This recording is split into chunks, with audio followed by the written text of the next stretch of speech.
Any children in the audience are welcome to come sit on the stage, or any adults that still consider themselves children. Clay River.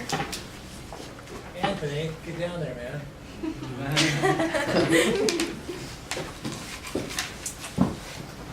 Iowa was once filled with tall grass and flowers whose roots grew as deep as they were tall. When it rained, the water danced through the dense prairie into one crystal clean reservoir known as the Iowa River. The prairie and the river became home to many animals over the years. One of these animals was a fish named Clay. Clay swam for many years by himself, watching as the prairie flourished and the butterflies arrived in the summer. Clay's shiny red scales glistened in his crystal clear home. One day, Clay heard a pleasant voice. "Hello there! Isn't the water nice today?" Clay quickly turned his head and saw a fish just like him. This fish's scales were bright yellow, and they shined like the sun. "My name's Asher," said the other fish. "I came from the Cedar River, but now I call the Iowa River my home." "Who are you? Where are you swimming to?" "I'm Clay. I'm just swimming down the river," replied Clay. "Have you ever swam the other way?" replied Asher. "Oh no," replied Clay. "I always swim downriver." "Follow me," said Asher. "I have something to show you." Asher swam off in the opposite direction, and Clay followed his new friend. "Do you know Meredith the Monarch?" said Clay. "Of course, I love her jokes." "We're here," said Asher. Clay looked at his new friend in confusion. He saw nothing out of the ordinary. "Look up." Clay saw the creature he had never seen before. "What do you think they are?" said Asher.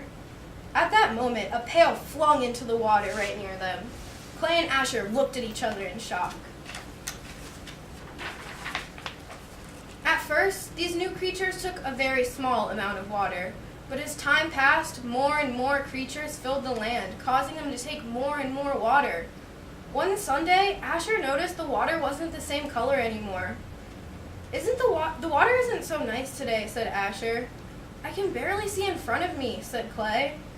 The once clean water had turned a mucky brown. Clay and Asher realized the dense prairie had vanished. Now the river was lined with gray, flat roads and tall buildings, fields of yellow corn and green soybean. "Change," Asher said. "These creatures are turning the land and the water gray." One cold day, Clay realized Asher wasn't as bright as he used to be. "Are you okay, my friend?" "The creatures have put in a large white snake near my home that takes away the clean water, and when it returns, it's warm and it tastes of chemicals," said Asher. "The chemicals help the creatures grow their food, but it's making it really hard for me to breathe." Asher's body was mucky and covered in chemicals. Clay felt very sad. His friend was really sick. The next week, Clay went to go meet his friend. "I saw the snakes, Asher. I think they're pipes," Clay said to his friend, but Asher didn't respond. Clay waited, but Asher never came. "Asher! Asher! Where are you?" Clay's home became dirtier as the toxic water poured from the pipe's mouth. Clay popped his head out of the murky water, feeling hopeless. He noticed a flicker of yellow in the water. "Asher!" he exclaimed. When Clay finally reached the yellow dot, he realized it wasn't his friend at all. It was actually just a plastic bag floating down the river. Clay began to cry. When Clay stopped crying, he noticed two wide eyes peering down at him. Those eyes belonged to a little girl named Sage. She was smaller than most creatures. Sage was the daughter of a farmer who liked to play by the water while her mother sprayed the fields. "Why are you crying, little fish?" said Sage. "Who is Asher? Can I help you?" Clay told Sage about his friend Asher and how they had watched the creatures over the years. He told her about the change in the pipes spewing toxic water. "Asher is nowhere to be found," Clay exclaimed. "I miss my friend."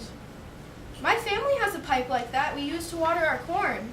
But I didn't know if it was making the fish sick, Sage replied.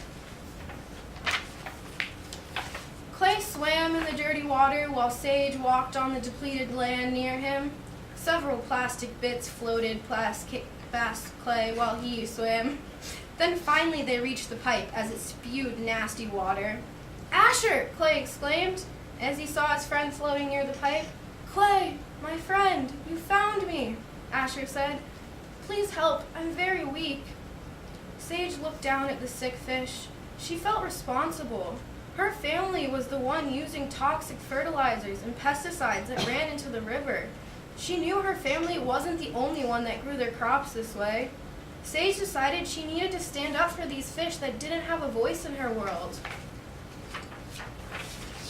"Wait right here," Sage said. She quickly ran back home and grabbed a bucket. "How did you get a creature to talk to you?" Asher said to Clay. "We should leave before she gets back. The creatures have never helped us." Suddenly, Clay was scooped up from his home into a bucket with his dear friend Asher. On the way back to the farm, the three quickly became friends. When Sage's family heard the story of Asher's and Clay's misfortune, they felt a sense of guilt. "I'm sorry we've destroyed your home, Asher," said Sage's mother, "but this farm is the only way we can make money. Every year we make less and less money from our corn, and we cannot afford to convert our farming methods. I'm sorry, Asher. I wish there was more we could do." That night, Clay and Asher stayed in the fresh water on the kitchen table. Clay didn't sleep as he swam around his sick friend. The next morning, Sage walked down to the river with her bucket in hand. "Goodbye, my friends. I'm sorry I couldn't be of more help, but I promised to help one day." The fish plopped back into the mucky water they called home. "It's not getting any easier for me to breathe," Asher said as he examined his dully colored body. Clay sat with his sick friend the rest of the night, but in the morning, Asher did not wake up. Clay cried for the loss of his friend on the way home. When he just returned to his old habits of swimming downstream, he didn't know what else to do. Until one day, he decided to swim upstream again. He was determined to find Sage. But the more Clay swam, the easier he noticed it was to breathe. The pipes now poured crystal clean water instead of toxic sludge. The fields that were once yellow and green were now an array of colors, full of fresh strawberries and carrots and spinach. The dense prairie was becoming visible again. Clay saw the same little patch of green where he had met his friend Sage years ago. A smile spread across his face. Clay saw Sage's familiar eyes and smile, but this time the eyes were different. Instead of wonder, Sage's eyes were full of wisdom. "Clay?" yelled Sage. "Is that you? Where's Asher?" "It's just me," said Clay. "I lost Asher the day after we met." "Oh no, my friend. I'm sorry to hear that," Sage replied. "But he did not die in vain." "After I heard your story," Sage continued, "I was determined to stop using chemicals on our corn. Once my parents got too old to work on the farm, I took over and we converted to organic. No pesticides or toxic fertilizers. We use the natural way here. And then I helped other farmers convert their ways too. Hearing your story allowed us to connect with the earth that provides all life. We also began to restore the prairie since it's a natural filter for the rainwater. We restored our land and our water." "The change," said Clay. "The change for a better way."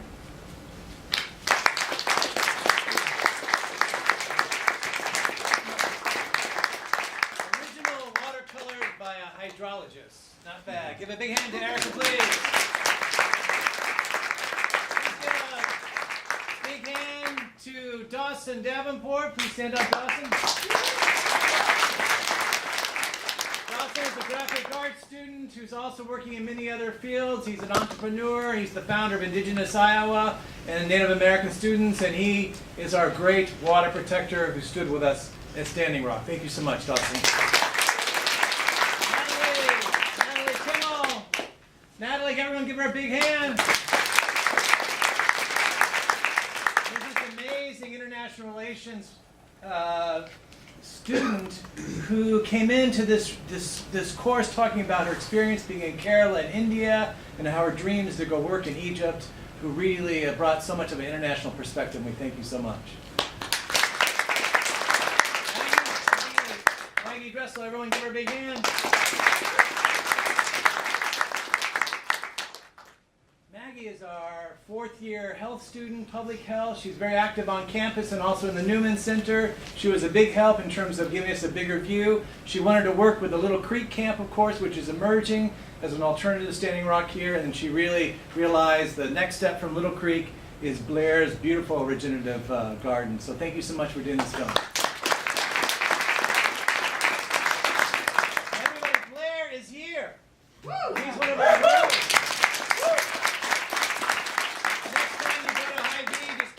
Down on your bike, because obviously you're biking to Hy-Vee, and keep going down and you'll go on to Bristol Street and you can visit his amazing regenerative garden, one of the most spectacular things we have in town, and you just have to say you're a friend of Blair, otherwise the city won't let you visit his private property. So we're all friends of Blair.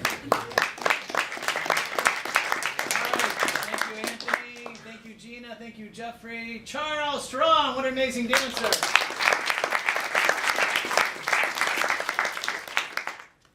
Hip-hop.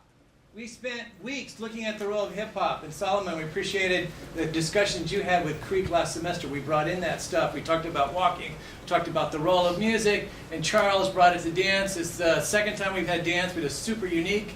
Charles has been working with Jeff Chang at Stanford University. And we can't wait to get this to Jeff and really take the climate narrative project, since it's no longer going to be here. We'll hopefully be moving it on to Stanford and other universities. And Charles, you're going to be a huge part of that. Thank you so much, Charles. Jack Dugan. You probably have been served by coffee by Jack at Prairie Lights, because that's where we buy our books. Jack's an amazing creative writing student. We try to keep the creative writing students out of this workshop, because we want to work with scientists and engineers. But he snuck in, and he really taught us so much about poetry. Thanks so much for your beautiful writing. Jack is an editor at the Daily Iowan, and he's off to Spain next semester to teach. Mac, please stand up. Everyone, a big hand for Mac. Mac is an amazing student, this great film connoisseur. He's also a graphic artist who brought in a great element of comedy. And we really appreciate the role that you brought in, the energy and everything to the program. Thank you so much, Mac.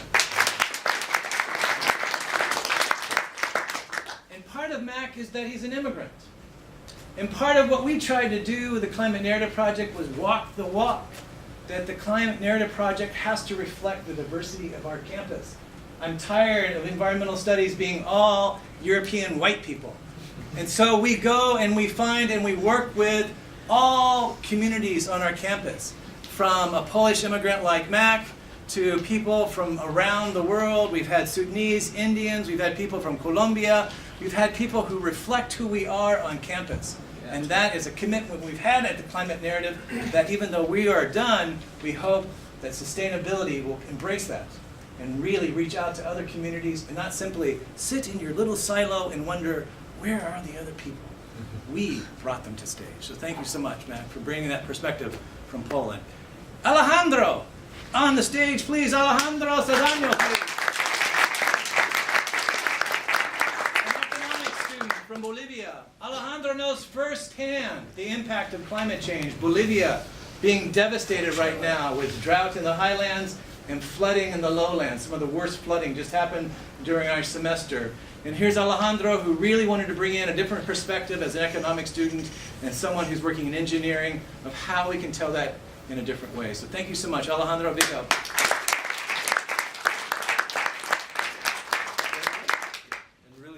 Can we get a really big hand for Jeff Biggers for not only putting together this program, but allowing us to be a part of this fellowship and teaching us so much along the way. So thank you so much.